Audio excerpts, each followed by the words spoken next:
All right. We are here. We here, people. We are here. Welcome to What's Poppin', Slim? What's poppin', Slim? Took a long time to get this episode off the ground. I needed the right moment. And guess what, everybody? We are officially at the right moment. Now, initially, this is supposed to be a sports podcast. So, I'm going to give out some quick takes about sports, but the name of this episode is Drake featuring Drake. I gotta tell y'all, man, this has been the hottest topic for my listening ears in a long time. Only thing that's as hot as this topic right now is the whole Tupac, Keefe D, brother love situation. And I also got to talk about Aunt Glizzy. I know y'all might not care about Aunt Glizzy, but we gotta salute him. We absolutely have to salute him because whether y'all know it or not, he is shaking up the YouTube industry. All right, so how y'all doing? Welcome to the very first episode of What's Poppin', Slim. Maybe I'll have guests on here at one point in my life or at some point in the future. Maybe I won't. I'm not about to be here all day, though. Now, we're going to start with some sports. I told myself I wasn't going to really even kick this off until the NBA season started. But we are in October. NBA preseason has started. And let me tell y'all, the Warriors look extremely dangerous. The Warriors might have had the steal of the offseason getting not only Chris Paul, but I can't remember his first name, but Saric, mark my words, the combination of Paul and Saric is going to be the most underrated move that the Warriors have ever made. For them to flip Jordan Poole for Chris Paul and Saric. I apologize, Saric. I wish I should look up your name, but I can't. I'm not about to do all that. I'm not 100% prepared. I just got to speak my mind. And I told myself I wouldn't speak my mind until I finished the Drake album. I said, once I finish the Drake album, I can give y'all a real opinion on this topic. Because I didn't want to come on here. Because honestly, I was going to come on here. All right. I'm going to get back to Drake in a second. Man, I don't know what Milwaukee going to do. I don't know how Dallas going to look. I don't know what's up with the Lakers because, Bron ain't play. I'm disappointed that AD is playing the same style of basketball, though. The thing that's bugging me about Anthony Davis is it's like he's falling on purpose. You don't have to fall on every play, big dog. You really don't. It's really like you're just falling on purpose. Oh, I'm going to put this up and fall. It's preseason, bruh. Play like you want to preserve yourself. All right, let's be real here. Let's be real here, people. All right. Now, let's get back. Oh, I feel for you, Jimmy Butler. I really do. I wish it could have worked out for you, but it's some backhanded Miami karma that's going on right now. And also, it's some backhanded LeBron karma that's going on right now, too. So, you know, but we ain't going to go on too much into that. One of y'all teams need to pick up John Wall. That's just my personal opinion. One of y'all, like, it makes no sense that John Wall isn't on the basketball team. Dwight Howard needs somewhere to play too. I don't know if JaVale McGee got signed anywhere, but it's some names out there. This league is looking small and frail, and somebody's going to need some physicality somewhere to at least keep the Joker occupied. All right? That's my take on that. Now, let's talk about For All the Dogs. I'm going to give you a couple of reasons why I know that this is one of Drake's worst albums. This is probably Drake's worst album. Actually, I'm going to go out on a limb and say this is Drake's worst album. I'm going to give you a reason that has nothing to do with any of the songs.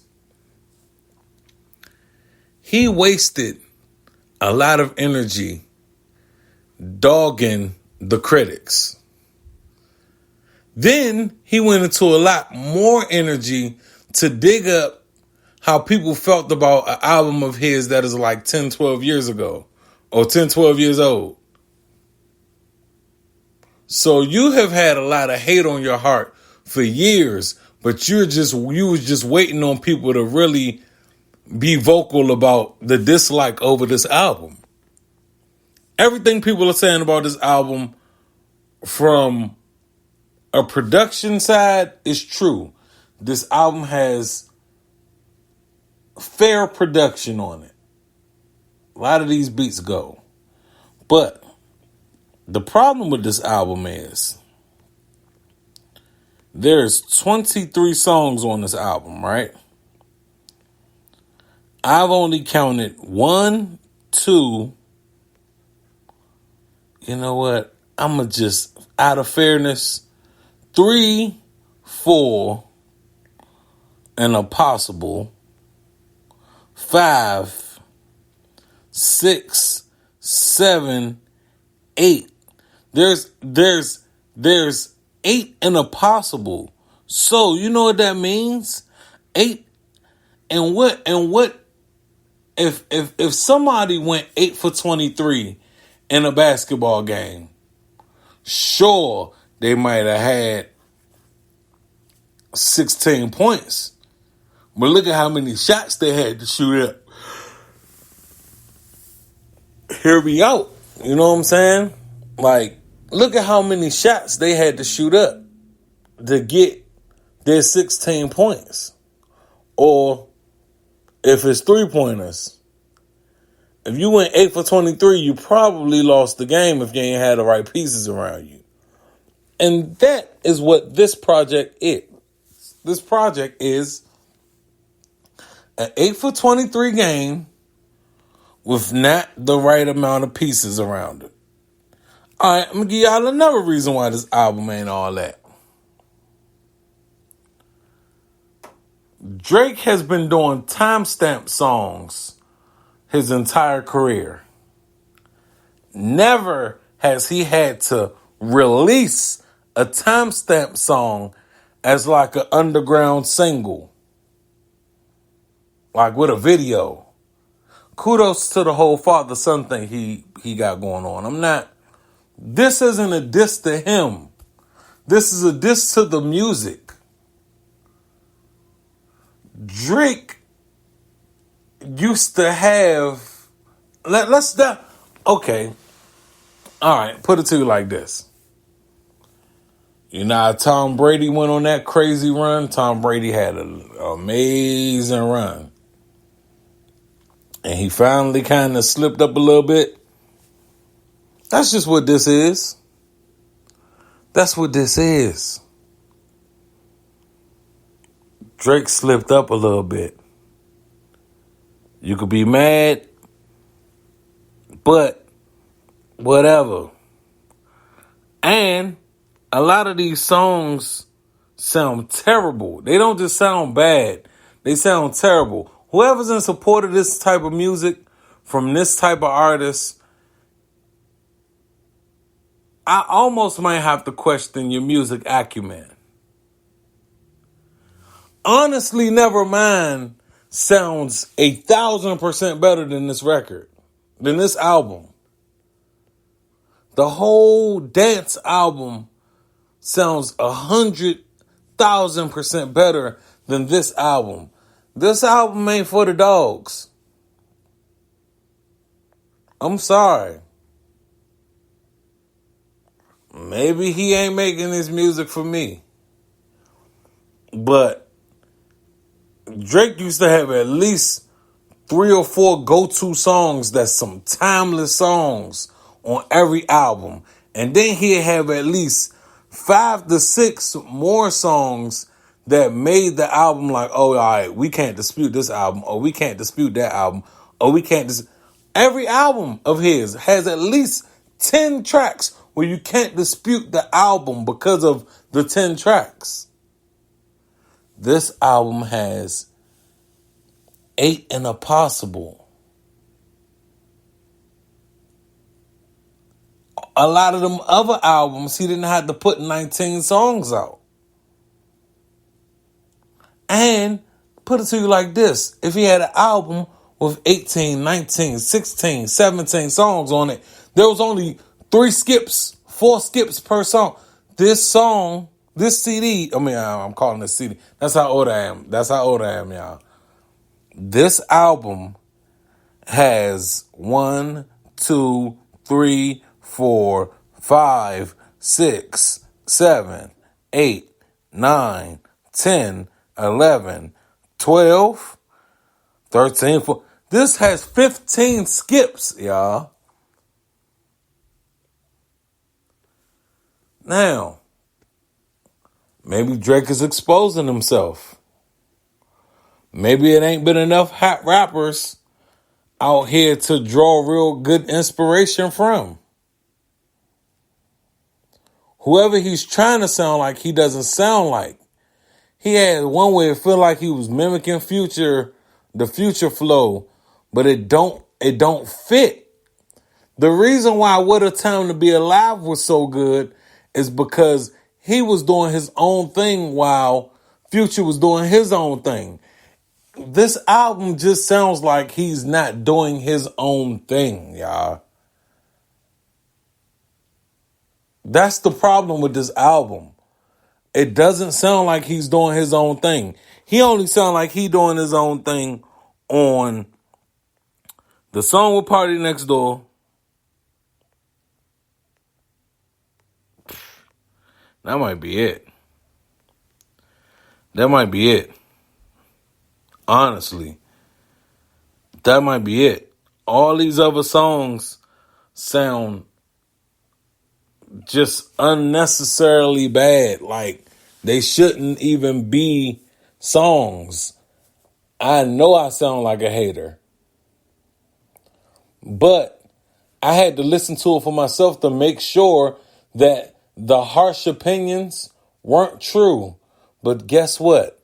Every bad opinion on this album has a lot of truth to it. And that's why so many people are running to his defense. People are defending him because they know this album is bad. A lot of people wouldn't say nothing if his album was good. But because his album is bad and he's getting bad responses, he's getting a lot of people trying to come to his rescue. All of a sudden, Birdman is talking tough to people about a Drake album, about Drake, because someone had an opinion.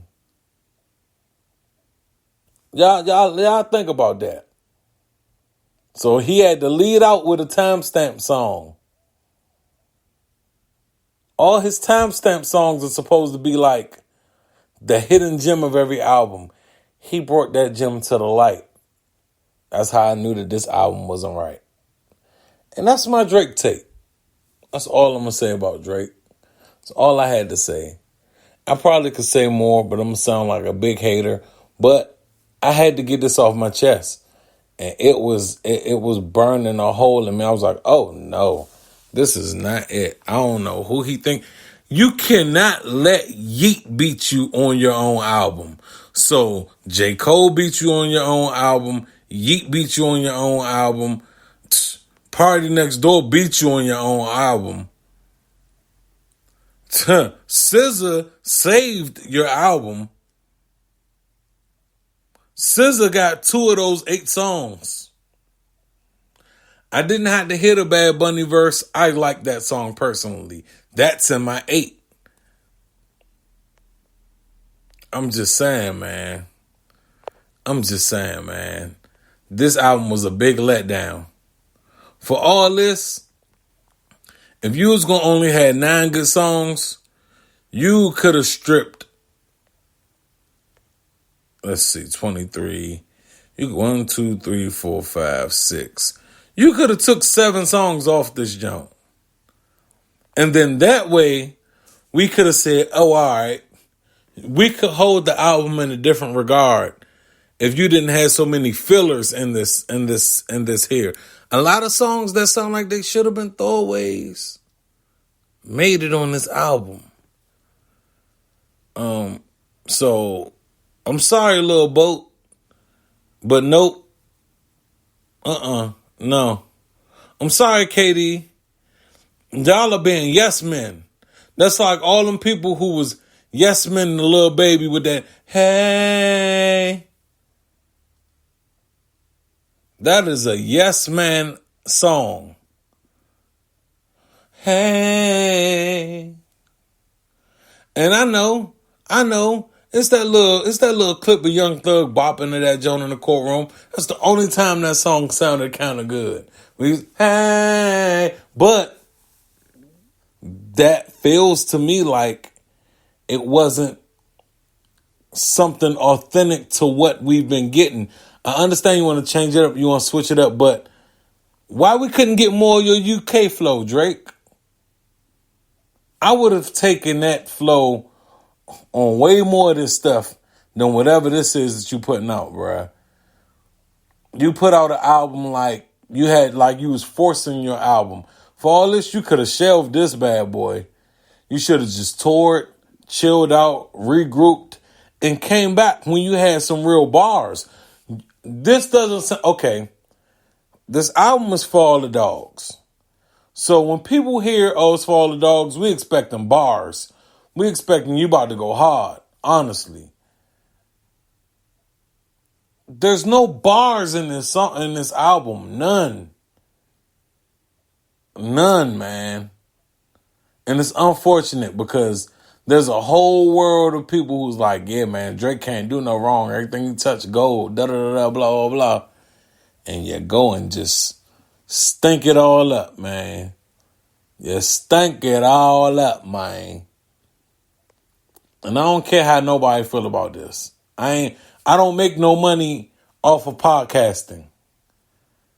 I got a whole nother podcast sitting out here with thousands and thousands of downloads.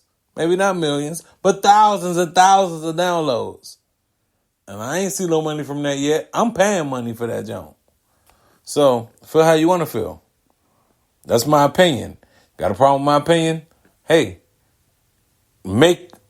create a podcast, put it out so we can hear your opinion. Get your YouTube stream or something, channel. Record yourself giving your opinion. Because I bet you I'm one of hundreds, if not thousands, of people who are making their For the Dogs reaction video. I mean, I ain't got a video, but reaction clip, reaction segment. All right, now that I'm off that, there is some real sketchy stuff going on with that Tupac situation. I am only going to be on that for 2 seconds. You bag somebody after 30 years, and now y'all it feel like y'all trying to get the bigger fish, but y'all not going to get the bigger fish because, things ain't move according to plan for real. That's all I'm going to say. All right, I'm closing this episode out. Yep, I ain't got a lot of time to spend on a lot of stuff. I got things to do, and I just had that on my mind, so I had to say it. All right, I'm closing the episode out like this. Shout out to Aunt Glizzy, because Aunt Glizzy is single-handedly shaking up people, and he's doing it his way. He's doing it his way, y'all. You can say whatever. People can say you can say whatever you want about that man, but he's doing it his way. And that's why he deserves a kudos. He might single-handedly ruin No Jumper. I ain't gonna give you my opinions on none of those people that's over there. But Aunt Glizzy, yep, DC's own Aunt Glizzy, BarbarasonTV, is single-handedly going to take down a lot of people. And he got one of the biggest platforms in the world in his crosshairs ready to. So salute to him. That's been my time. Y'all will get a better episode in a couple weeks when I could break down more of what's going on in the NBA. This was supposed to be the Victor Wembanyama fan club, but he went to the Spurs. And I'm never going to be a big Spurs fan. I'm sorry. No way. I will root for Oklahoma City Thunder and their squad. I will root for the Sacramento Kings and their squad. I will root for the Rockets. You hear what I'm saying? It's 11 teams I will wholeheartedly support before I even think about supporting the Spurs.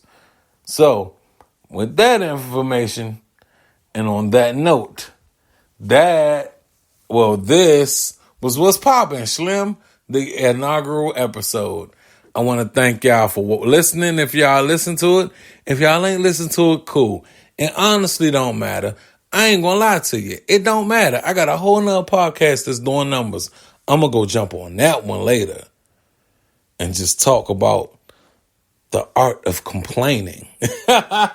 It's okay to complain, Jack. Yes, indeed. Y'all stay blessed. I appreciate y'all kicking it with me for the 20-something minutes I was bumping my gums. And, stay up, stay safe, stay you, and stay blessed.